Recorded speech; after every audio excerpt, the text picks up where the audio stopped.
Hoy el mensaje está con uno de nuestros queridos hermanos, joven él, líder de acá, estudiante de bachillerato en teología, y es nuestro el querido hermano José Pineda Páez, que está acá. José Páez, eso, bien, rápido, reorganizándome a mí. Así que bienvenido, José, bienvenido. Usted tiene una palabra muy especial. Yo me lo bendiga. Gracias, pastor. Hola, ¿me escuchan? ¿Me escuchan? ¿Sí? ¿Bien? ¿En la pantalla ven alguna presentación? Vamos a probar la presentación. Es que esta enseñanza de hoy es muy nutrida con imágenes y quiero pedirles que ustedes estén muy despiertos, que se desperecen, que pellizquen al que está al lado, que estén pendientes en la pantalla. Definitivamente hay mucho que aprender. ¿Están viendo ustedes allá en esta pantalla la imagen? ¿En esta pantalla? ¿Nada?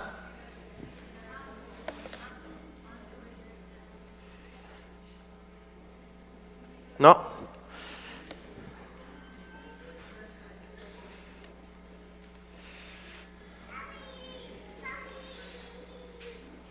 ¿Ya? ¿En esta? ¿Sí? Listo. Bueno,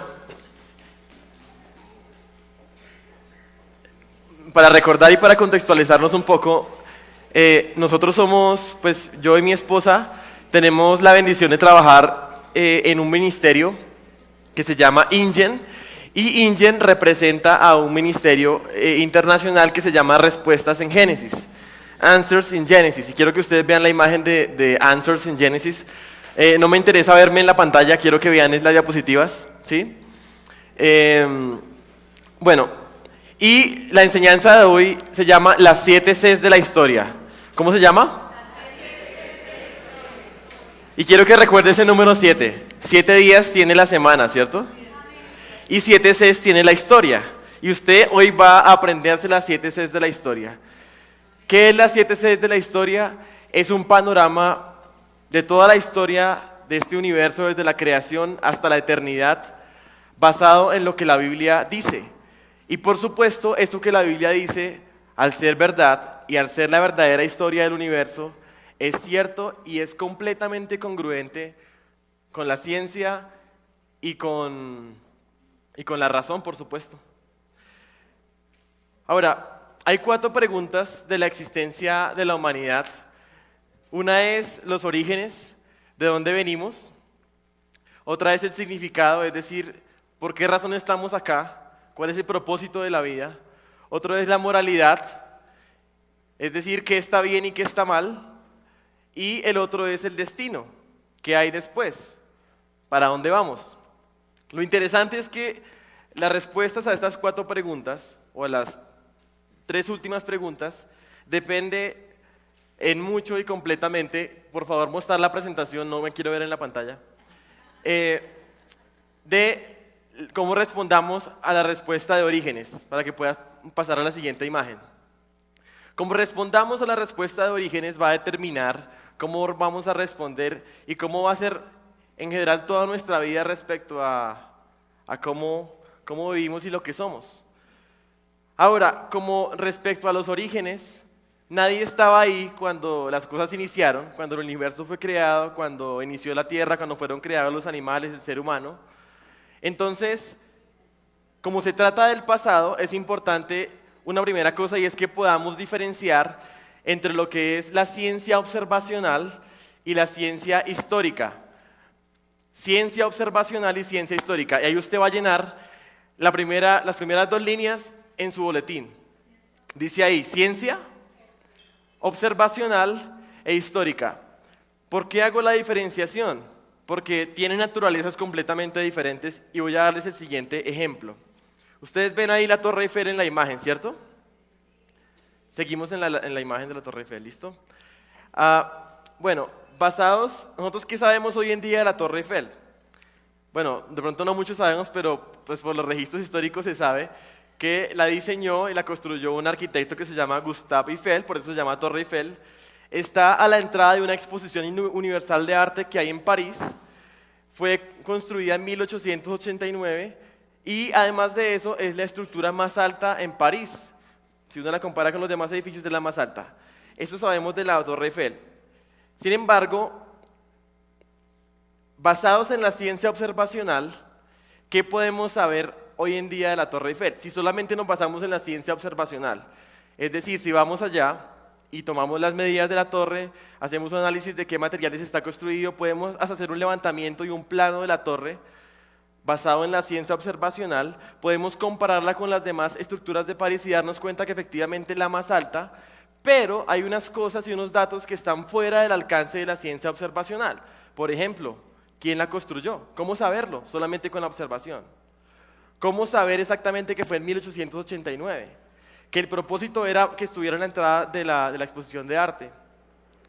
Entonces, respecto a los orígenes, hay ciertas cosas que no se pueden saber. ¿Cómo saberlo? Nos toca ir a los registros históricos de la época y revisarlos y ver qué fue lo que pasó, para poder unir la ciencia observacional con la histórica y poder decir, esto sucedió así y así.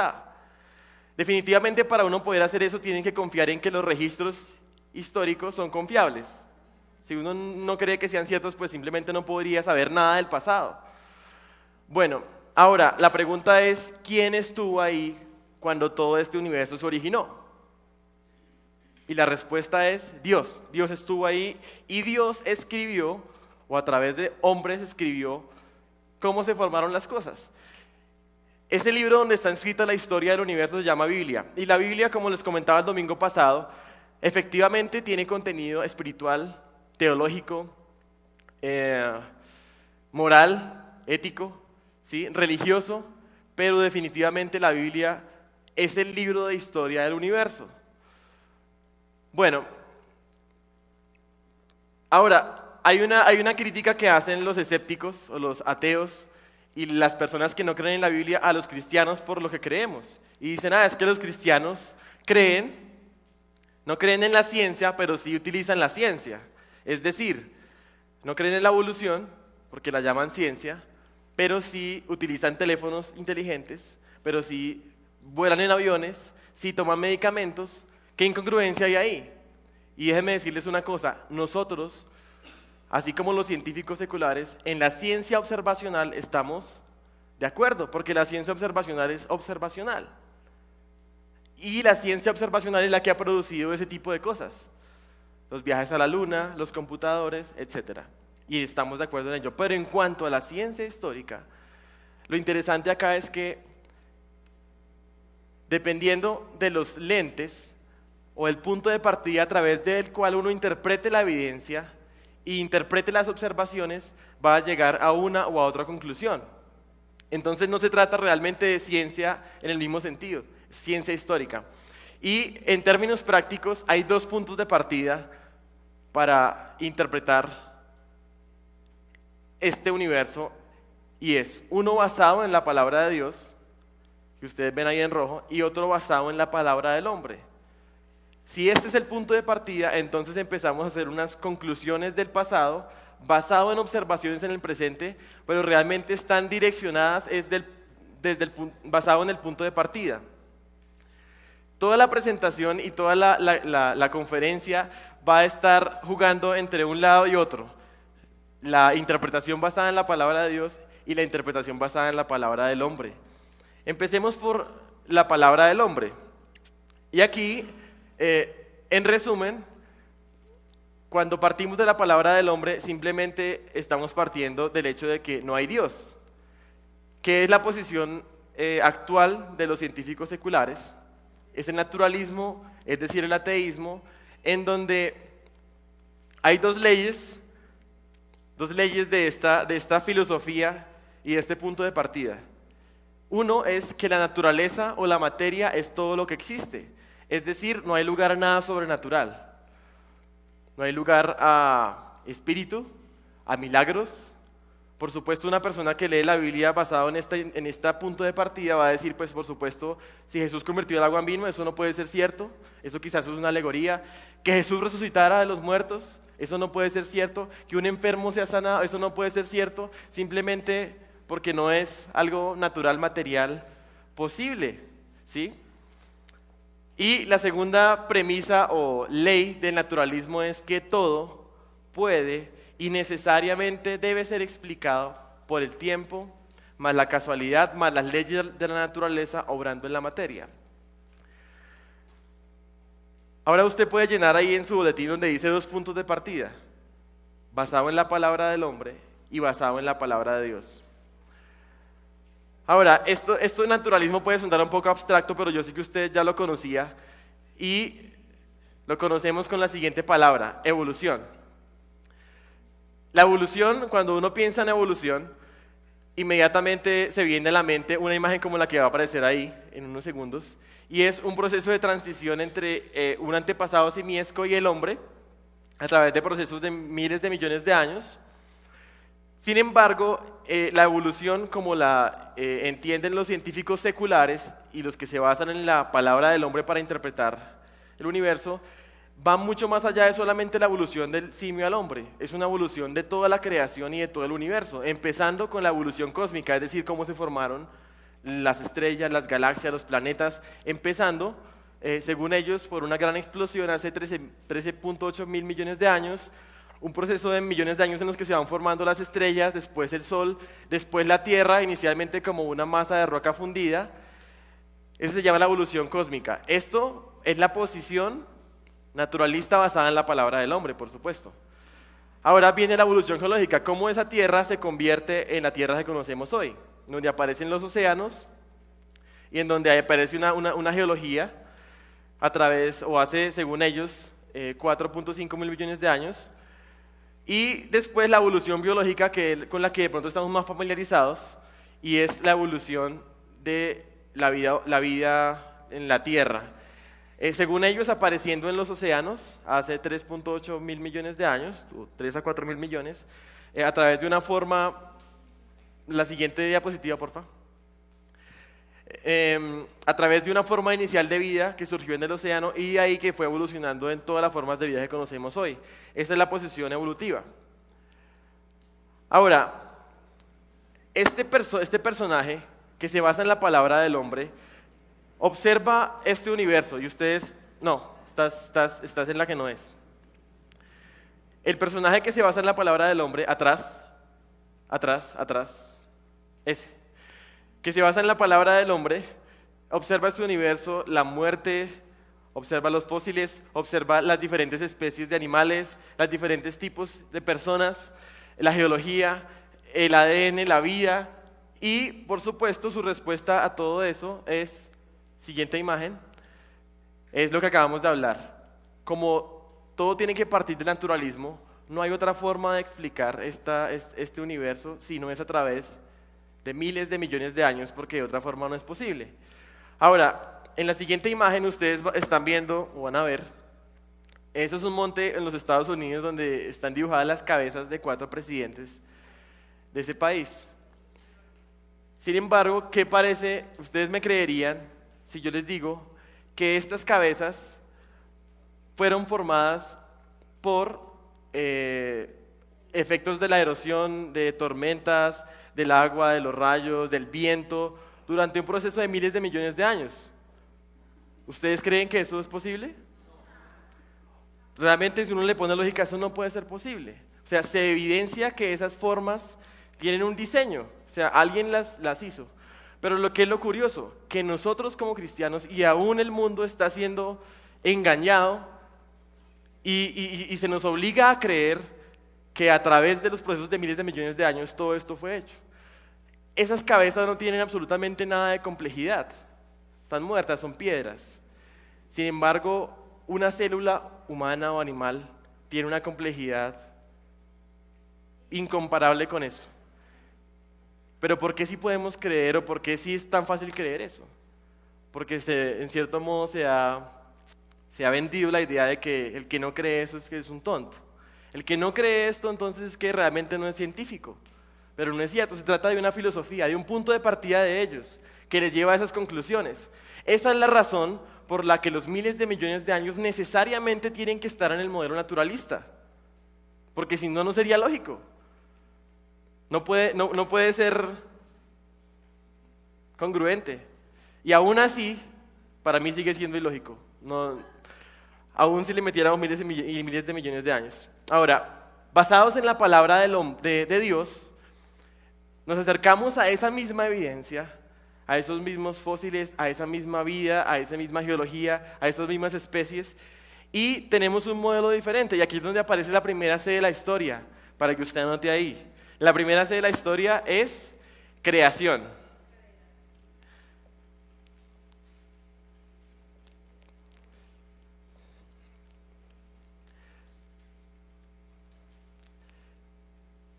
Listo.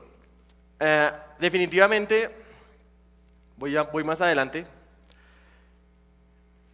Ahí tenemos el modelo naturalista. Ahora, en la siguiente imagen, ustedes van a ver el modelo basado en la palabra de Dios, en el que el universo fue creado en 6 días, no empezando en una gran explosión, sino en la tierra. Dice Génesis 1:1 que en el principio creó Dios los cielos y la tierra estaba desordenada y vacía.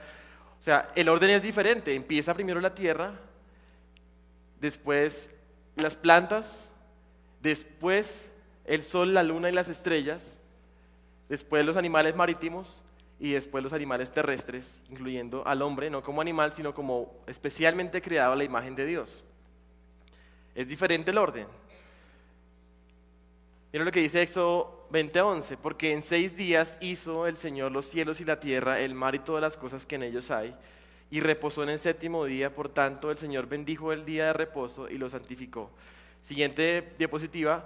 Por la palabra del Señor, siguiente diapositiva, en Salmos 33:6, por la palabra del Señor fueron hechos los cielos y todo el ejército de ellos por el aliento de su boca. ¿Puede leer usted ahí ese siguiente versículo 8? Tema al Señor toda la tierra, teman delante de Él todos los habitantes del mundo, porque Él dijo y fue hecho, Él mandó y existió. Bueno, ahora, avancemos, aparece la vida, las diferentes especies de animales y de formas de vida en esta tierra. Las observa alguien que se basa en el naturalismo, en la palabra del hombre.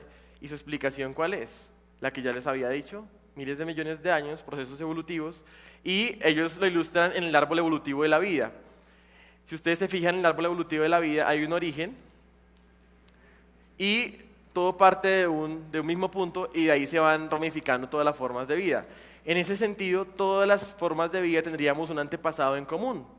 Es decir, nosotros teníamos en común en algún momento de ese árbol evolutivo un árbol de manzanas o cualquier forma de vida tiene un antepasado en común, ¿sí? Sin embargo, por supuesto, eso no es lo que nosotros vemos, siguiente diapositiva, en esta creación. Basado en la ciencia observacional, vamos y observamos a las especies y nos damos cuenta de que las especies no cambian de una a otra. Desde que existe la raza humana, desde que hay registros históricos de los seres humanos, siempre han existido las mismas familias de animales. No han cambiado de un género a otro o de una especie, de un género a otro. Eso nunca se ha observado. Y miren lo que dice Génesis 1, 11 y 12. Y es lo que sí observamos. Como dice la Biblia que fue creado los animales. Dice, y dijo Dios, produzca la tierra hierba verde, hierba que da semilla, árbol que dé fruto según su género. Lean ahí lo que dice, género.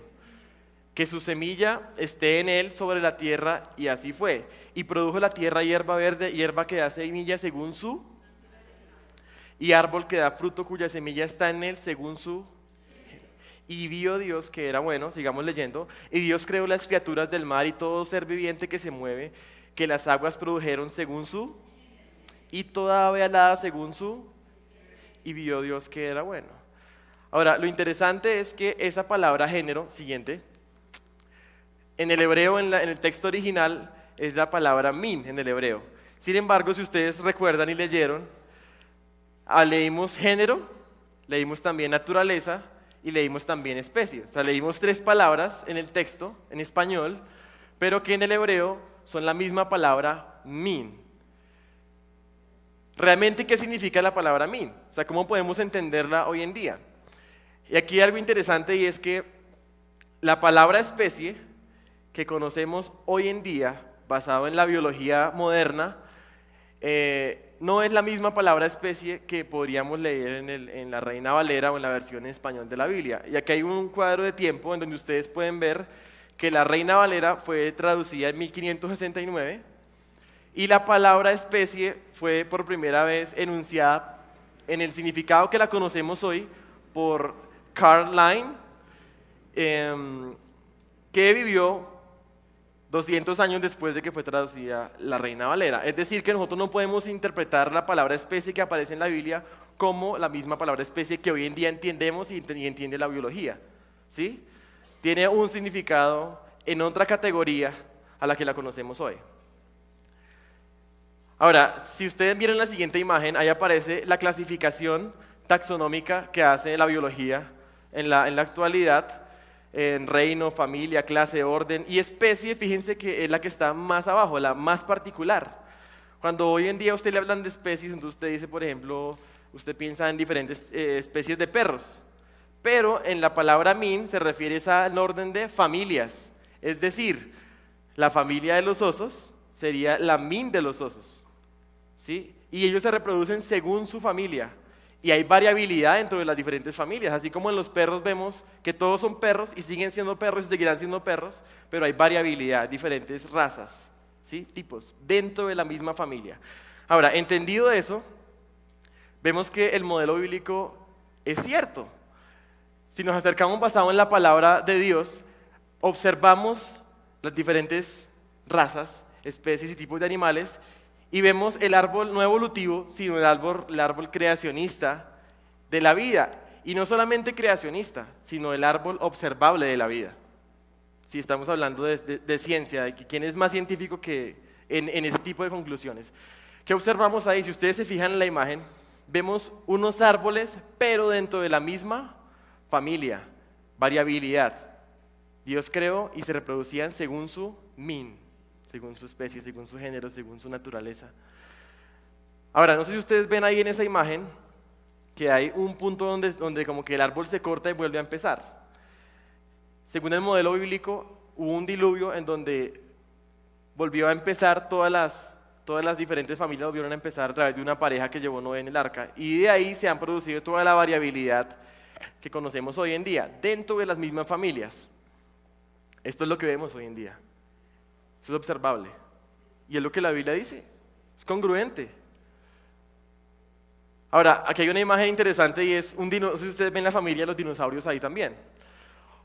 También hay diferentes familias de dinosaurios. Y los dinosaurios fueron una realidad, son una realidad. La pregunta es, ¿y los dinosaurios? Y quiero animarles a que ustedes puedan, en esta presentación no puedo entrar en el tema en profundidad, pero lo cierto es que como la Biblia es verdad y su historia es verdad, entonces los dinosaurios también encajan y son congruentes en esa historia de la Biblia. Hay un libro que se llama ¿Qué le sucedió realmente a los dinosaurios? Es un libro pequeñito que vale 2,000 pesos. Y también hay un libro más grande que se llama Libro de las Respuestas, que es un libro para tener en la biblioteca de la casa de cualquier cristiano, creo yo, para poder responder a los niños, que los hijos puedan hacer sus tareas en el colegio, en la universidad y puedan tener argumentos para poder defender su fe, porque tienen con qué. Bueno, ahora, Éxodo 20:11 dice, porque en 6 días hizo el Señor los cielos y la tierra, el mar y todas las cosas que en ellos hay, y reposó en el 7º día. Ahora, según la Biblia, la estimación de la edad de la tierra sería más o menos de 6,000 años. 5 días en la creación, desde Adán a Abraham 2,000 años y de Abraham hasta ahora 4,000 años, en total unos 6,000 años aproximadamente. Esto es un poco, yo diría que es un poco loco, cuando uno está acostumbrado a escuchar cifras de miles de millones de años. Definitivamente, siguiente imagen, cuando uno mira los dos modelos, millones de años comparado con días es el infinito comparado contra 0, ¿sí? Pero digo que es un poco loco, no porque sea loco pensarlo, sino porque ya hemos sido adoctrinados en pensarlo de otra forma. Ahora, según los científicos, la edad de la Tierra, siguiente, ahí, tiene 4.5 mil millones de años. Según la Biblia, 6 mil millones de años. Pero sí, 6 mil años. Bien, van bien. ¿Están entendiendo? Bueno, ahora, ¿qué pasa? Efectivamente, los científicos creacionistas, es decir, los que entiendan e interpretan todo basado en la palabra de Dios, también hacen investigaciones. Y Respuestas en Génesis tiene un grupo de doctores y de científicos en geología que hicieron un proyecto de investigación que se llamaba RAID, que traduce como la datación de la Tierra basado en radioisótopos. No sé si ustedes han escuchado la datación radiométrica. Es un método de datación de las cosas, de las rocas o de los organismos muertos para saber qué tan viejos son. Es un método científico. ¿Y qué hicieron los científicos de Respuestas en Génesis? Analizaron ciertas muestras de rocas y las llevaron a laboratorios reconocidos de datación radiométrica.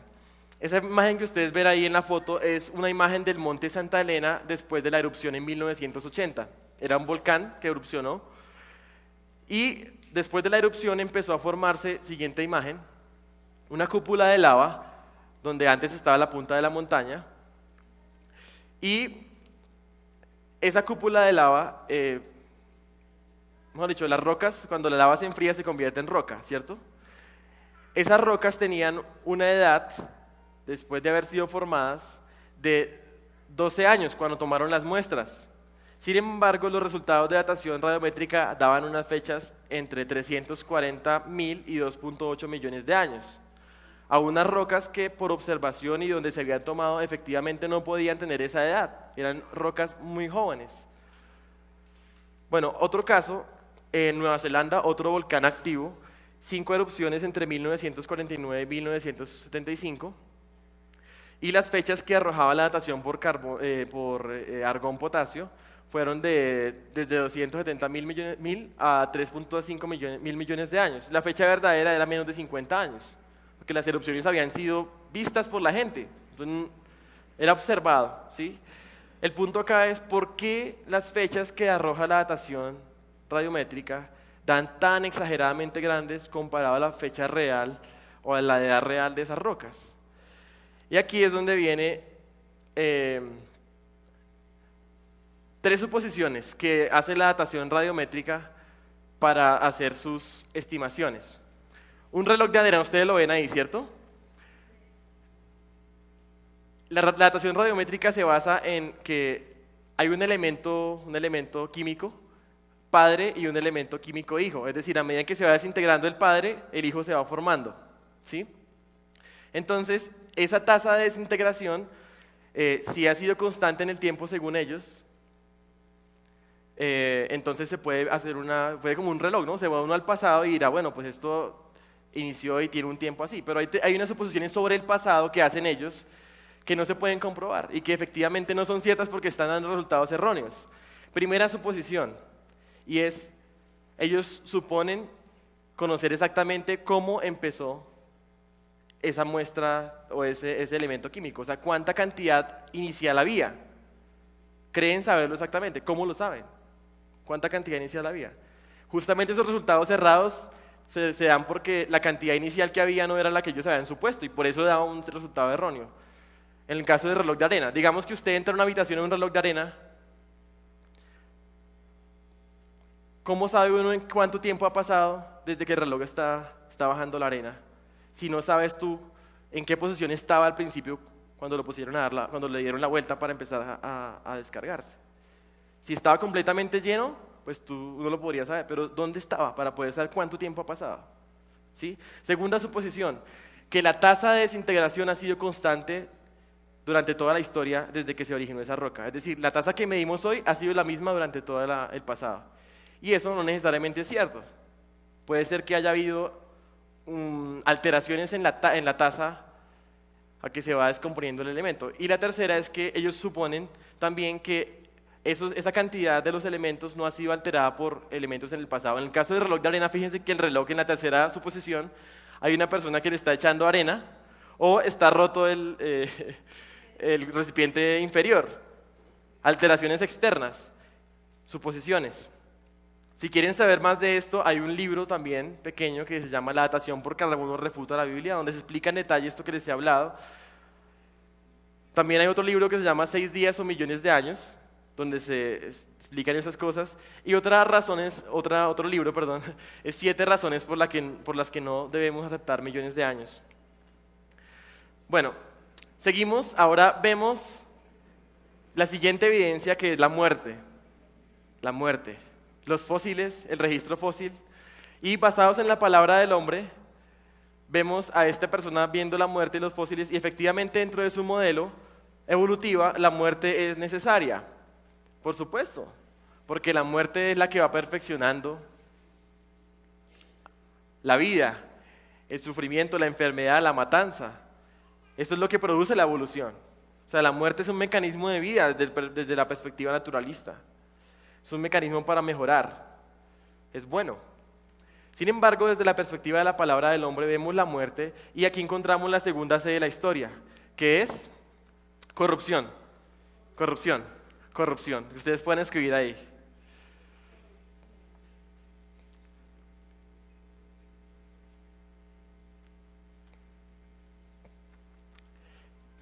Vamos a recordar. La primera C de la historia es la segunda. Para entender la muerte, el sufrimiento, la enfermedad, tenemos que irnos un poco más allá de la semana de la creación. Mire lo que dice Génesis 2. Lean ahí conmigo. Y mandó Jehová Dios al hombre diciendo: de todo árbol del huerto podrás comer, pero del árbol del conocimiento del bien y del mal no comerás, porque el día que de él comas, ciertamente morirás. Pero la serpiente era astuta más que todos los animales del campo que Jehová Dios había hecho, la cual dijo a la mujer: ¿con qué Dios os ha dicho? ¿No comáis de todo árbol del huerto? Y la mujer respondió a la serpiente: del fruto de los árboles del huerto podemos comer. Miren lo que dice Romanos 5:12. Por tanto, como el pecado entró en el mundo por un hombre, y por el pecado la muerte, así la muerte pasó a todos los hombres por cuanto todos pecaron. Lo interesante aquí con el origen del pecado y de la muerte es que todo origina e inicia en poner en duda la palabra de Dios, con que Dios os ha dicho. ¿Realmente Dios dijo eso? ¿O quiso decir eso? Y justamente para los tiempos de hoy eso sigue siendo una pregunta muy importante. ¿Realmente Dios ha dicho? O sea, ¿estamos dispuestos a confiar en lo que Dios dijo o lo vamos a poner en duda como lo puso la mujer? Ahora, según la Biblia, las acciones del hombre, es decir, el pecado del hombre, la desobediencia del hombre, fue la que trajo como consecuencia la muerte. El pecado y como consecuencia la muerte. Quiero que vean la siguiente diapositiva. En el Museo de la Creación, cuando uno está en estas salas de la corrupción, aparecen imágenes como las que yo estoy mostrando acá. La consecuencia del pecado en el ser humano, en la creación, en los animales, la hambruna, la guerra, la injusticia, la matanza, la depredación, los desastres naturales, la enfermedad, el dolor de parto, son consecuencias del pecado. Ahora, quisiera que pudieran también de pronto leer este libro que dice ¿Por qué existe la muerte y el sufrimiento? Es un libro pequeño y trata de este punto, porque normalmente ¿qué pasa? La gente culpa a Dios de las cosas malas, pero realmente debemos mirarnos a nosotros mismos y mirar las consecuencias del pecado en esta creación. Ahora, miremos otra realidad en este universo, y es la geología. Miramos las montañas, los cañones, los ríos, y basado en la interpretación basada en la palabra del hombre, efectivamente, basado en su modelo, hay una filosofía de interpretación de la geología que se llama el uniformismo. Hasta antes del siglo XIX, los científicos creían que la geología había sido formada a raíz de grandes catástrofes, de terremotos, de inundaciones, aún del diluvio mismo lo creían. Pero a raíz de la secularización de la ciencia, empezó a introducirse un concepto filosófico de la ciencia que se llama el uniformismo. Voy a leer lo que dice Wikipedia para que vean que yo no estoy inventando.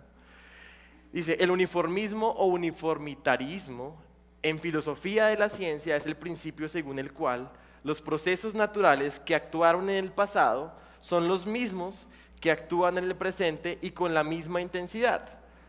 Por lo tanto, según esta interpretación, el presente es clave para el pasado. Ahora, basado en un punto de partida bíblico, nosotros creemos que hubo una catástrofe global, el diluvio de Noé, del cual hay evidencia en toda la tierra.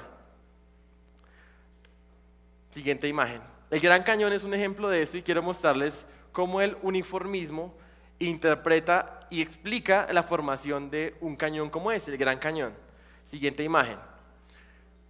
Según el uniformismo, como usted va allá al Gran Cañón y se para allá y ve un río, el río Colorado, ¿sí? Bien abajo, que pareciera como un charco porque se ve pequeño.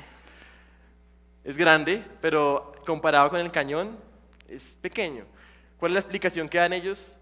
Ese pequeño río, durante mucho tiempo, a la tasa en que va erosionando el cañón actualmente, lo ha erosionado durante muchísimos miles y millones de años para formar este cañón como lo vemos hoy en día. Es una explicación basada en una suposición del gradualismo, del uniformismo. Sin embargo, una persona que se basa en la palabra de Dios, un científico creacionista, mira esa evidencia y ¿qué ve? La tercera C de la historia, que es catástrofe. Catástrofe. Puede usted notar ahí. Si usted se fija en el boletín, cada C tiene un dibujito que también le puede ayudar a recordar.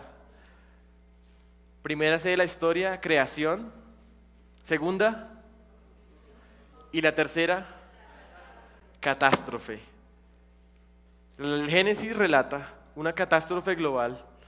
Génesis 7:11 dice, lean conmigo, en el año 600 de la vida de Noé, en el mes segundo, a los 16 días del mes, aquel día se rompieron todas las fuentes del gran abismo y se abrieron las ventanas de los cielos. Aquí vemos que había dos fuentes de agua para inundar la tierra, una que provenía de abajo, debajo de la tierra, y otro que provenía del cielo. Ustedes saben que así como se pueden meter bombas para extraer petróleo, también se puede extraer agua, que debajo de la tierra hay agua. La Génesis describe el diluvio como un inicio. Imagínense que se rompan las fuentes del gran abismo. Imagínense que cuando hay un tsunami, ¿qué es lo que pasa? Es porque hay una conmoción geológica en el fondo del mar y eso produce una inundación. Ustedes han visto tsunamis recientemente. Imagínense esto, una catástrofe de tamaño global, un tsunamis de tamaño global, erupciones volcánicas, lluvias torrenciales, tormenta. Definitivamente, miren lo que dice Génesis 7:19, y las aguas subieron mucho sobre la tierra y todos los montes altos debajo de todos los cielos fueron cubiertos. Y las aguas crecieron 15 codos hacia arriba y fueron cubiertos de los montes. Siguiente imagen. Como les comentaba, efectivamente fue una conmoción, una catástrofe global. Ahora, miramos el Gran Cañón y ¿qué vemos? Efectivamente, no un proceso de mucho tiempo y poca agua, sino de muchísima agua en muy poco tiempo. Ahora, podemos ver a través de catástrofes recientes que hayamos observado patrones o claves que nos digan que se puede llegar a formar la geología de ese tipo a través de un diluvio. Pues déjenme decirles que sí. De hecho, la filosofía de la ciencia del uniformismo ha venido cambiando. En Wikipedia, voy a volverme un poquito y les voy a leer esto del uniformismo. Solamente yo me voy a volver, la otra presentación déjenla ahí quietica. Miren lo que dice esto. Efectivamente, porque se han dado cuenta que la evidencia observable indica que no todo es uniformismo, sino que hay catastrofismo. Solamente que ellos no pueden aceptar o no quieren aceptar una catástrofe global, porque sería aceptar la Biblia. Bueno, dice, en décadas recientes de Wikipedia, la teoría uniformista se ha relativizado, admitiendo que se han producido y continúan produciéndose acontecimientos catastróficos, es decir, impactos de meteoritos, terremotos, tsunamis o erupciones volcánicas que puntúan el proceso gradual. De hecho, el nacimiento del uniformismo coincide con el nacimiento de la geología moderna. La geología moderna se basa en eso. Bueno, entonces sigamos. El monte Santa Elena, ¿se acuerdan la foto que les mostré ahorita de la erupción? Este era el monte antes de la erupción. Después de la erupción quedó pues, sin la punta. Lo interesante es que esta siguiente foto que les muestro ahí fue en 1982. La primera, antes de la erupción, fue en 1980 y esta en 1982, 2 años después. Y ustedes ven que ya hay una pequeña punta en la montaña. No, atrás. Ya hay una pequeña punta en la montaña. Hay como una cúpula que se está formando, una cúpula de lava. Eso quiere decir que una montaña como esta de Monte Santa Elena se puede formar no en miles de años siquiera, sino en décadas. Es suficiente para formar una montaña basada en una catástrofe. Miren esta siguiente imagen. Es una imagen de unas formaciones de tierra en capas que se hicieron como consecuencia de la erupción. O sea, toda esa tierra que se desprendió y que voló, se acomodó en capas después de la erupción. En cuestión de días, no de miles, ni siquiera de millones de años. Quiere decir que esas formaciones geológicas se pueden explicar a través de catástrofes, no a través del uniformismo. La siguiente imagen es una formación parecida a un cañón pequeño que también está en el monte Santa Elena y que tiene un pequeño riachuelo en medio. Si un uniformista ve esto, dice efectivamente, pues esto se formó a través de procesos de miles de millones de años, pero como se observó, no se formó así, fue una catástrofe. Génesis 7, 1 y 3, la que lean conmigo, dice, entonces el Señor le dijo a Noé, entra en el arca con tu familia porque he visto que tú eres justo delante de mí en esta generación y tomarás contigo 7 parejas de cada animal limpio, un macho y su hembra, más de los animales que no son limpios, un macho y su hembra, también 7 parejas de aves de los cielos, macho y hembra, que dice ahí, para conservar las especies vivas sobre la faz de la tierra. Y adivinen qué palabra estaba ahí donde dice especie. Bien, están aprendiendo. Bueno, aquí hay una imagen del arca de Noé, como si fuera un cuento de hadas. En el encuentro con el arca, en el Ark Encounter, hay una sección que se llama Fairy Tale, o sea, cuento de hadas en inglés, Ark, o sea, el arca de los cuentos de hadas.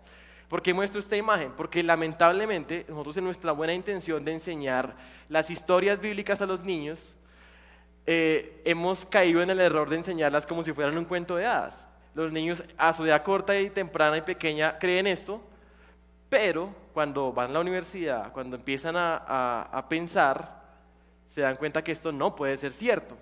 ¿Cómo es posible que un barco de esa apariencia haya podido sobrevivir un diluvio local, o que hubiera podido llevar todas las familias de animales que necesitaba llevarse, o las especies, si no saben qué significaba la palabra especie acá? Si el elefante se ve así de grande, quiere decir que el barco era pequeño, pero el arca más bien, según las dimensiones que la Biblia describe, era un barco de dimensiones, yo diría como un transatlántico. Era un barco que podía realmente soportar y llevar lo que Dios dijo que debía llevar. Algo como lo que ustedes están viendo en la imagen. Un elefante al lado del arca se vería algo muy pequeño, no como en la imagen del cuento de hadas. Para que se hagan ustedes una idea del tamaño del arca, el arca de Noé tiene la capacidad volumétrica de 450 tractomulas de las grandes, que pueden llevar un contenedor de 40 pies. Y eso es mucha capacidad. Si nada más un circo con 2 tractomulas puede llevar todos los animales y todas las cosas, ¿sí? Imagínense 450 en capacidad volumétrica. Para que ustedes se hagan una idea, el arca tendría el largo de 1,5 canchas de fútbol de larga, de alta como un edificio de 4 pisos, de alta como este edificio de la iglesia, de hecho. aunque tenía 3 pisos según el modelo que Dios le dio a Noé, pero hoy en día, para que ustedes lo puedan asimilar, sería como de alto de 4 pisos modernos. ¿Qué tan grandes eran los animales? En promedio, el tamaño de una oveja, muchos muy pequeños. Los grandes no necesariamente tenían que haber sido llevados grandes, más bien era conveniente llevarlos pequeños y jóvenes para que pudieran reproducirse después del diluvio, para que requirieran menos comida, hicieran menos desperdicios y fueran más fáciles de llevar, de hecho. ¿Cuántos animales podría haber llevado Noé ahí? Haciendo una estimación generosa, contando las parejas, los que son de A7, 16.000 animales.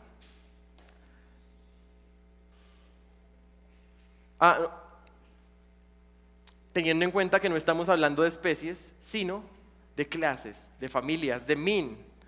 Miremos, por ejemplo, esta imagen. Siguiente imagen. Ahí, siguiente, ¿no? Esa es una presentación de Ark Encounter. Respuestas en Génesis hizo un parque temático que se llama Encuentro con el Arca, justamente para que las personas pudieran hacerse una idea viendo en tamaño real y en la vida real el arca y poder escuchar la explicación, no de cuentos de hadas, sino una explicación congruente, científica y basada en la Biblia sobre todo. Entonces, por supuesto, ustedes tienen la oportunidad de viajar a Estados Unidos, de pronto si van a Disney, vayan también al Encuentro con el Arca, al Museo de la Creación. Bueno, está en Kentucky, en los Estados Unidos. Ahora, Génesis 6, 19 al 20, miren lo que dice: y de todo lo que vive, de toda carne, 2 de cada especie, es decir, min, meterás en el arca para que tengan vida contigo, macho y hembra serán, de las aves según su, y de las bestias según su, de todo reptil de la tierra según su, 2 de cada estarán contigo para que tengan vida. Aquí está una imagen del texto con la palabra min. Siguiente.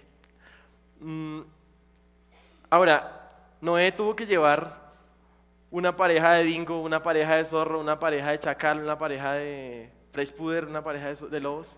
No, Noé solamente tuvo que llevar una pareja de la familia, representante de la familia. Con que Noé llevara una pareja de lobos grises, con esa pareja hay la suficiente variabilidad genética para producir todas las especies de perros que conocemos hoy en día. Y así pasa con los equinos, con los caninos, con todas las diferentes familias, ¿sí?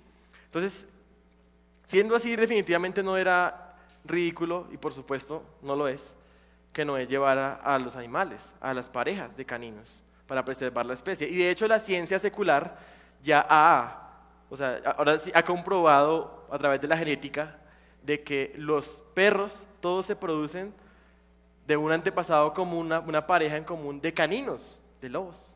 Y eso lo sabe la ciencia. Sin embargo, es el modelo de la Biblia.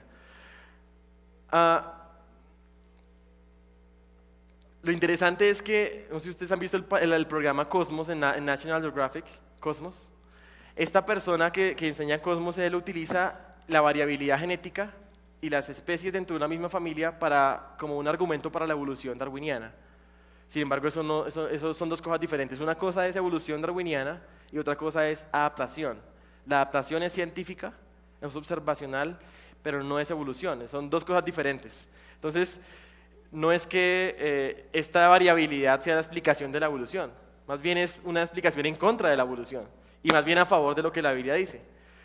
Otra pregunta importante acá respecto a la catástrofe es: ¿pudo ser global? ¿Pudo ser un diluvio global, como ustedes ven ahí en la imagen? En esa imagen, perdón, porque en esta todavía no. ¿Es posible un diluvio global?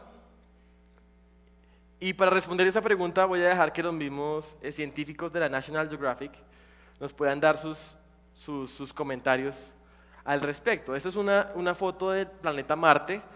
Es un artículo que salió en National Geographic que dice, voy a leer tal cual como dice ahí: Marte tendría grandes reservas de agua en su interior.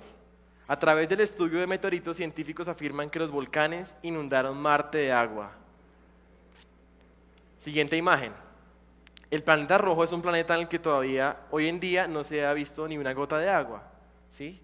Sin embargo, el planeta azul es un planeta que tiene más del 70% de su superficie cubierto de agua. Lo curioso es por qué razón los científicos seculares pueden llegar a concluir que en Marte fue cubierto de agua e inundado por volcanes ¿Y por qué no pueden creer que es completamente posible que la Tierra hubiera estado inundada completamente y globalmente? De hecho, si a la Tierra se le aplanara, es decir, se le quitaran las partes altas y se aplanara toda la Tierra, quedaría completamente cubierta de agua, hundida a más de 2 kilómetros de profundidad, ¿sí? ¿Por qué razón la Tierra no está hundida hoy en día? Pues porque Dios no la dejó hundida. ¿Vieron lo que dice el Salmo 104? Con el abismo como con vestido la cubriste. Sobre los montes estaban las aguas, y se refiere al diluvio. A tu reprensión huyeron, al sonido de tu trueno se apresuraron, subieron los montes, descendieron los valles al lugar que tú les fijaste, les pusiste término el cual no traspasarán ni volverán a cubrir la tierra. Y de hecho esta tierra nunca más se va a volver a inundar completamente de agua, por la geología en la que está formada hoy en día. Bueno, siguiente pregunta es, ¿hay evidencias observables en toda la tierra de que el diluvio fue global? Sí. ¿La evidencia cuál sería? Que hubiera miles de millones de cosas muertas enterradas en capas de roca sentadas por el agua por toda la tierra. Quiero que usted lo pueda leer. 1, 2 y 3. Miles de millones de cosas muertas enterradas en capas de roca sentadas en el agua por toda la tierra. ¿Y saben qué? Eso es lo que hay. Esas miles de millones de cosas muertas se llaman los fósiles, que están por toda la tierra, que están en lugares donde hoy en día no hay mares, donde hoy en día no hay agua, donde hoy en día son montes, por ejemplo en el Gran Cañón. En el Gran Cañón hay fósiles de animales marinos, ahí. ¿Cómo llegaron ahí? Buena pregunta. ¿Cómo llegaron ahí? Si partimos desde una perspectiva bíblica, pues no hay mucho que pensar ahí. Efectivamente, el diluvio. ¿Cómo se formó ese cañón? El diluvio. Bueno, ¿cómo se forma un fósil? En el Gran Cañón hay miles de fósiles, millones. Para que un fósil se forme, tienen que haber sido enterrados repentinamente por arena. Esta imagen que ustedes ven es un fósil de un pescado que se estaba comiendo a otro y justamente en ese momento quedó fosilizado. Es muy interesante. A mi hija le encanta muchísimo esta imagen. Vamos a retratar lo que pasó ahí, ¿no? El pez estaba listo para tomar a su presa, la engulle y de repente es sumergido. Y es fosilizado. La pregunta es, ¿se necesitan miles de millones de años para formar un fósil? No, los fósiles se pueden formar rápido, simplemente deben estar las condiciones para ser enterrados súbitamente. Los científicos seculares coinciden en eso, que los fósiles se formaron por inundaciones y ser cubiertos repentinamente, en eso coinciden, solamente que para ellos las inundaciones son locales. Bueno, este otro ejemplo es un pez que fue fosilizado cuando estaba a punto de dar a luz, ¿sí? Eso lo muestro para que ustedes vean lo repentino que tiene que ser el ser sepultado. Si uno observa las capas que para los geólogos seculares significan eras geológicas por los tipos de fósiles que hay, uno puede darse cuenta que más bien representan no eras geológicas, sino la forma en que fueron enterrados unos y otros. Primero los que estaban más cerca del mar y sucesivamente hasta los más rápidos o los que viven en las partes más altas. Por eso se ve ese patrón en el registro fósil. Bueno, hay otro libro que les invito también a leer que se llama ¿Existió el arca de Noé y el diluvio? Es un libro pequeño. Y por supuesto en el libro de respuestas también está. Ahora, miramos otro asunto en este universo y es los seres humanos. ¿Por qué hay tanta variedad de seres humanos? ¿Por qué unos tan negritos y otros tan blancos, como otros narizones, otros tan orejones? O sea, esas diferencias de las razas y de los diferentes tipos de personas en esta tierra son prueba de la evolución. No, pero sí lo fueron. Cuando los evolucionistas estaban desarrollando su teoría, ellos creían que las personas de raza negra eran antepasados menos evolucionados que los blancos. De hecho, en Estados Unidos en alguna época hubo una persona negrita, un negro de África, que fue exhibido en un zoológico, como si fuera un animal, al lado de un chimpancé, para enseñar a los niños blancos de dónde habían venido ellos. Esto por supuesto no es cierto, esto por supuesto la ciencia ya se ha dado cuenta que es completamente falso, que es solamente una raza, y que corresponde con el modelo bíblico una raza. Viene una persona que se basa en la palabra del hombre y mira a los diferentes tipos de personas, no especies, sino tipos de personas, mira su árbol evolutivo y dice, pues por supuesto, ahí está, que no es cierto. Mira su proceso de evolución, que no es cierto, que no es observable, que no es científico. Una persona que se basa en la palabra del hombre mira esto y encuentra una explicación en la Biblia. La cuarta C de la historia, que es confusión. Confusión. Uy, ¿ese reloj está bien? No. Ya casi terminamos.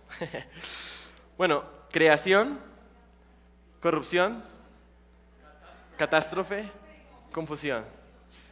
El Génesis narra que después de salir del diluvio, los descendientes de Noé se asentaron en un lugar y construyeron una torre.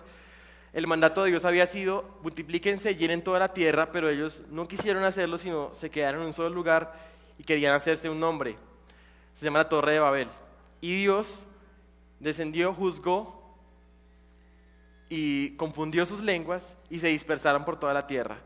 A raíz de haber confundido sus lenguas, empezaron a dispersarse y se empezaron a reproducir ya en sus diferentes grupos. Ya no se mezclaban entre los diferentes grupos, sino se empezaron a acentuar características genéticas de cada grupo. Y por eso es la diferente variabilidad en los tipos de personas. De hecho, el color de piel es un rasgo que depende de la cantidad de pigmento que tenemos en nuestra piel, la melanina. De hecho, por ejemplo, no se han visto negritos que se quedan blancos cuando tienen un problema de melanina. Sí, o sea, es un tema de pigmentación. No es que haya varios colores de piel, hay un solo color de piel, el color piel. O sea, uno no ve gente verde, morada, azul, todos somos color piel en diferentes tonalidades, diferentes cantidades de melanina y todos somos de la misma raza, la raza humana. Y eso ya lo confirman los científicos seculares. Tuvieron que cambiar su versión de la raza humana en sí misma. Bueno, aquí hay otro libro pequeño que se llama ¿De dónde surgieron las razas?, que también les sugiero que lo lean para poder conocer más y poder responder también a sus hijos y a quienes les demanden. Siguiente C de la historia, Cristo. Aquí quiero que ustedes vean algo, y es que de las 7 Cs, 4 Cs están en el libro del Génesis, que son las que hemos hablado. Creación, corrupción, catástrofe, confusión están en el libro del Génesis. Por eso el libro de Génesis es tan importante. Ahora, Cristo, Dios, en Juan 1:1 dice, en el principio era el verbo y el verbo era con Dios y el verbo era Dios. Este era en el principio con Dios. Todas las cosas por Él fueron hechas y sin Él nada de lo que ha sido hecho fue hecho. Y aquel verbo fue hecho carne y habitó entre nosotros. Y vimos su gloria, gloria como del unigénito del Padre, lleno de gracia y de verdad. El creador del universo, y aquí yo asocio esto con la creación, el creador del universo, Cristo, se hizo hombre, tomó la forma del hombre y dice, habitó entre nosotros y vimos su gloria. Qué interesante hay aquí, y es que Jesús vivió y murió, y es la siguiente C de la historia, Cristo. Cristo y cruz, la cruz. Jesús murió. Y aquí quiero relacionarlo con la corrupción. ¿Por qué murió Jesús? ¿Por qué tenía que morir Jesús? ¿Por qué no había otra forma de redimir y de salvar a los que se han perdido? ¿Sí recuerdan la corrupción? ¿El pecado de Adán? La paga del pecado es muerte. Y el pecado solamente se cubre con la muerte, con la sangre. Y en el Génesis capítulo 3, vemos cómo Dios hizo el primer sacrificio de animal. Adán y Eva se habían cubierto con hojas, luego de la vergüenza del pecado, pero Dios no los dejó vestidos con hojas, sino que los vistió con pieles de animales. Esas pieles de animales fueron el primer sacrificio que Dios hizo para cubrir el pecado, y Dios estaba mostrando la forma como el pecado podía ser cubierto. En el Antiguo Testamento el pecado se cubría a través del sacrificio de corderos que se presentaban como un sustituto en mi lugar para morir en mi lugar y yo poder ser perdonado, para que la justicia de Dios se cumpliera. Y que es lo interesante, en los primeros versículos del Nuevo Testamento, cuando Juan el Bautista ve a Jesús, lo primero que él dice es: he aquí el Cordero de Dios que quita el pecado del mundo. Jesucristo, el Cordero de Dios, que Dios había provisto como un sacrificio perfecto. Jesús vivió una vida perfecta y era el sacrificio que debía morir en lugar. Murió por nuestros pecados. En 1 Corintios 15 lo que dice: porque primeramente os he enseñado lo que asimismo recibí, que Cristo murió por nuestros pecados, así conforme a las Escrituras, y que fue sepultado y resucitó al tercer día, conforme a las Escrituras. Jesús venció la muerte. Y la última C de la historia es consumación. Consumación. Vamos a recordarlas: creación, corrupción, confusión. La consumación tiene que ver con cómo se desenlaza este universo y esta historia para la eternidad. Dios va a juzgar el pecado y quiero que lo asociemos con la catástrofe.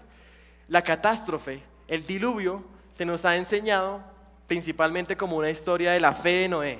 Noé le creyó a Dios, construyó el arca, a pesar de que todos se burlaban de él. Wow, Noé, ¿sí? Pero el diluvio, más que eso, es un recordatorio y una muestra del juicio de Dios al pecado y a toda la tierra. Así como el arca tenía una sola puerta, a través de la cual entraron los animales y la familia de Noé para ser salvos, asimismo hay una sola puerta a través de la cual podemos hallar salvación, y es Jesucristo. Dijo Jesús: yo soy la puerta, el que por mí entrare será salvo, y entrará y saldrá y hallará pastos. Jesús dijo: yo soy el camino, la verdad y la vida, nadie viene al Padre si no es por mí. Hay una esperanza para la eternidad. Ahora, no solamente el hombre ha pecado y hay consecuencias del pecado en nosotros, sino que la tierra, la creación, está sujeta bajo maldición. Miren lo que dice Romanos 8:22. Pues sabemos que la creación entera aúna, gime y sufre dolores de parto hasta ahora por el pecado. La creación original no estaba rota como vemos en esta imagen, no estaba caída, era perfecta, era buena en gran manera. A raíz del pecado está sujeta a maldición y Dios también la va a liberar. Va a ser un nuevo cielo, una nueva tierra, a través de Cristo reconciliar consigo todas las cosas, como dice Colosenses 1:20. Por medio de Él, Jesús, reconciliar consigo todas las cosas, así las que están en la tierra como las que están en los cielos, haciendo paz mediante la sangre de su cruz. Ahora, si ustedes recuerdan por dónde empezamos viendo dos perspectivas del universo. Una basada en el hombre y otra basada en la palabra de Dios. Mirando hacia la eternidad, la perspectiva basada en el hombre empieza con el Big Bang, pasan miles de millones de años y finalmente va a morir térmicamente el universo, se va a enfriar, la energía se va a acabar y ahí termina todo. No hay nada después de la muerte. Ahora, desde la perspectiva de la palabra de Dios, efectivamente hay un creador, hay una creación, hay un propósito. Han pasado miles de años, hubo un diluvio de un juicio de Dios y la tierra está preparada para un segundo juicio, dice Pedro, segunda de Pedro. No por agua sino por fuego, para destrucción por calor. Dice la Biblia que está establecido para todos los hombres que mueran una vez y después el juicio. No es que no haya nada después de la muerte. ¿Qué dice la Biblia? Habrá nuevos cielos y nueva tierra, la creación misma será liberada de la esclavitud del pecado y una eternidad, bien sea para condenación o para salvación. Ahora, si volvemos a las preguntas iniciales que nos hicimos cuando empezamos la presentación, las 4 preguntas, ¿sí recuerdan? Orígenes, significado, moralidad y destino. Fíjense cómo impacta el concepto que ustedes tengan de orígenes, la forma como uno puede responder a esas otras preguntas. Examinémoslas una a una. Orígenes, ya hablamos mucho de orígenes. Ahora, la siguiente pregunta, ¿cuál es? Significado. Desde la perspectiva naturalista, ¿qué propósito tiene la vida? ¿Por qué existimos? No tiene ningún propósito. Todo fue casualidad. No podemos confiar siquiera en nuestros propios pensamientos y en nuestro criterio, porque ¿quién dice que puede estar mal? Si es casualidad, ¿no?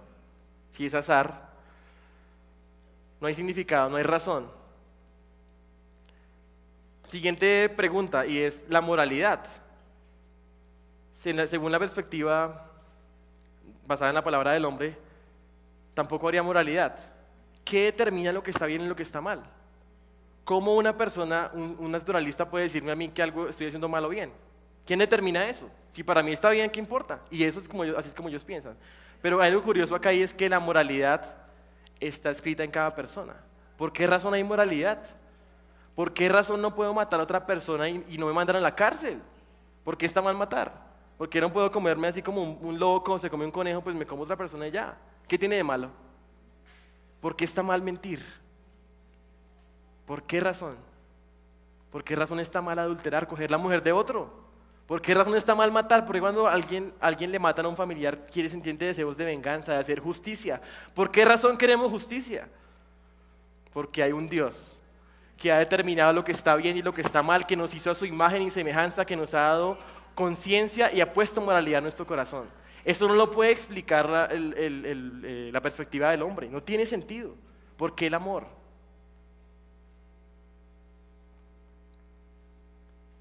Y el destino. Definitivamente arriba no tiene nada, no importa nada, simplemente materia. Y abajo definitivamente sí hay un destino. Y hay un Dios que ha determinado una eternidad y que hay un juicio y una consumación. ¿Saben por qué mucha gente niega la Biblia y niega esta perspectiva? Porque es mejor, porque no tienen que rendirle cuentas a nadie. Porque nadie ve su corrupción. Ahora la pregunta es, ¿vamos a confiar en la palabra del hombre o vamos a confiar en la palabra errante y relativa de estos seres humanos que somos? ¿Vamos a tomar como punto de partida nuestras suposiciones o lo que el Señor dijo, que es inerrante? Para siempre, Señor, permanece tu palabra en los cielos.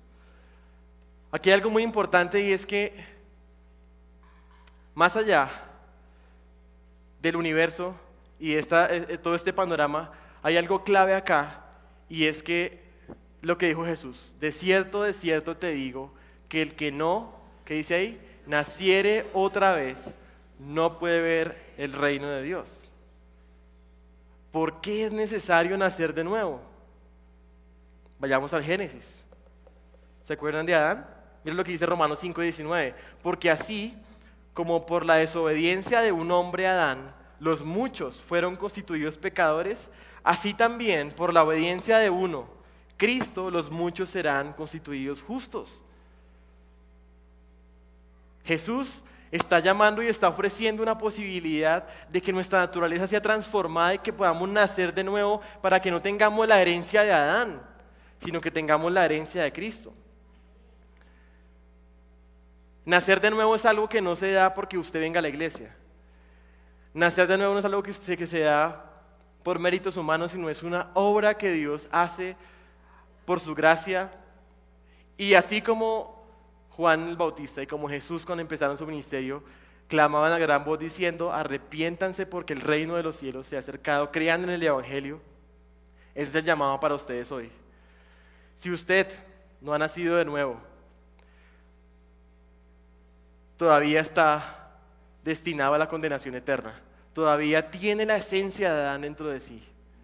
Usted necesita nacer de nuevo. Yo durante muchos años vine a la iglesia y no era cristiano. Era de esos jóvenes que se sentaba acá, que dudaba todo lo que la Biblia decía, que vivía en pecado y que era cristiano. Pero es necesario que Dios transforme su vida y que usted pueda ver las consecuencias de su pecado, que pueda entender que Dios ve gravemente la mentira, el robo, el adulterio, el codiciar a otro, el codiciar lo que no es nuestro, la inmoralidad sexual, el deshonrar a los padres, el poner a Dios en el último lugar y no tenerlo en cuenta para nada, el no santificar el día de reposo. Eso Dios lo ve. Y mi llamado hoy es arrepiéntanse, den la espalda al pecado. La mayoría posiblemente ya han nacido de nuevo, pero si aquí hay uno solo que no ha nacido de nuevo y que necesita nacer de nuevo, que necesita ser salvo, para ustedes esto. Así como ese día que yo nací de nuevo aquí en esta iglesia, ese día todo cambió para mí, ese día puede ser el día de salvación para esta persona, para alguno de los que está acá. Si lo que la Biblia es cierto respecto de la creación, lo que la Biblia dice es cierto respecto del diluvio, respecto del pecado, respecto de la catástrofe, respecto de la confusión, respecto de Cristo mismo, hay un antes de Cristo y un después de Cristo. Es necesario que usted se ponga cuentas con Dios porque es verdad la consumación, es verdad el infierno, es verdad el juicio, es verdad que Dios es santo y es verdad que Dios nos ha amado también. Dice la Biblia que a todos los que le recibieron, los que creen en su nombre, se les dio la potestad y el derecho de ser llamados hijos de Dios. No nacidos por la voluntad de carne y sangre, sino por la voluntad de Dios. ¿Cómo se es salvo? ¿Cómo se nace de nuevo? La fe. Crean, confíen en Jesucristo para ser salvos. Y quiero darles este ejemplo. Yo sé que nosotros nacimos en una cultura cristiana, es decir, sabemos que Dios existe, sabemos que Cristo, sabemos que, etcétera.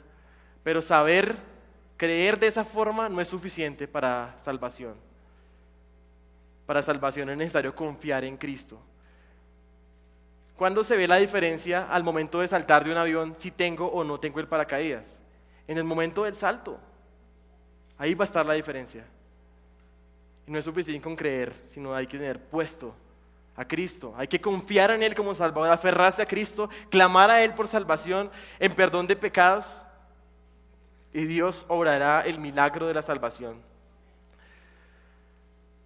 Les quiero motivar a que ustedes, aquellos que han sido convencidos que el Espíritu Santo les está hablando, les está tocando su corazón y les está haciendo caer en cuenta que ustedes necesitan realmente nacer de nuevo, que ustedes necesitan ser salvos, que necesitan ponerse a cuentas con Dios, que necesitan ya dejar de estar contendiendo con el Creador.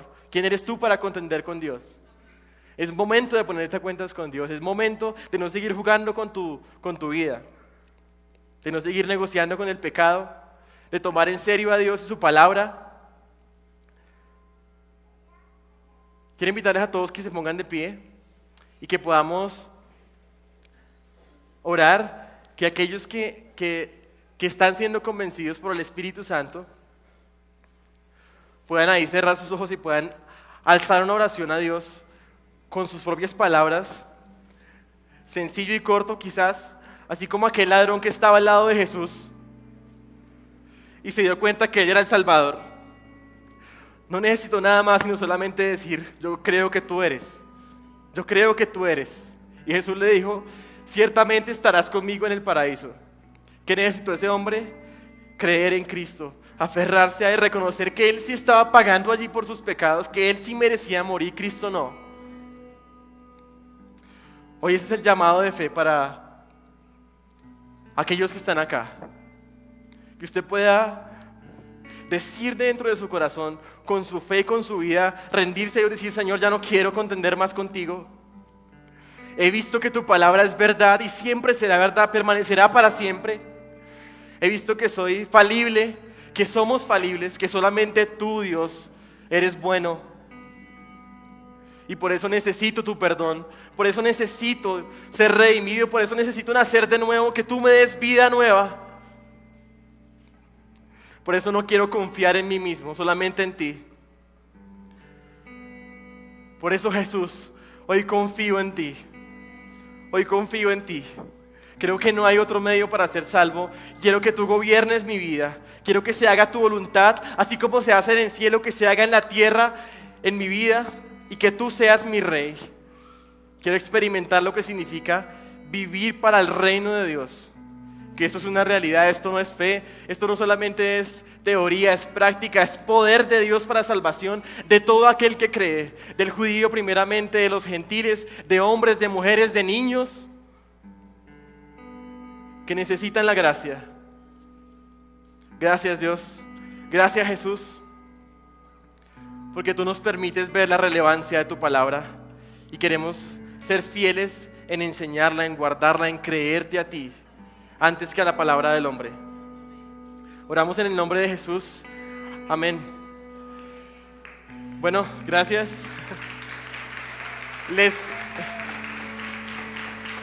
Yo les motivo a que, así como dice Primera de Pedro 3:15, estén ustedes siempre preparados para presentar defensa ante todo aquel que les demande razón de la esperanza que hay en ustedes y hacerlo con mansedumbre. Nosotros tenemos acá unos recursos, los que les mencioné, los libritos de bolsillo, el libro de respuestas. Si ustedes quieren saber más, estudiar más, llevar para sus casas esos recursos, vale la pena que puedan enseñarle a sus hijos a defender su fe, a creer y a defender la autoridad de la Biblia y de la palabra. Dios les bendiga.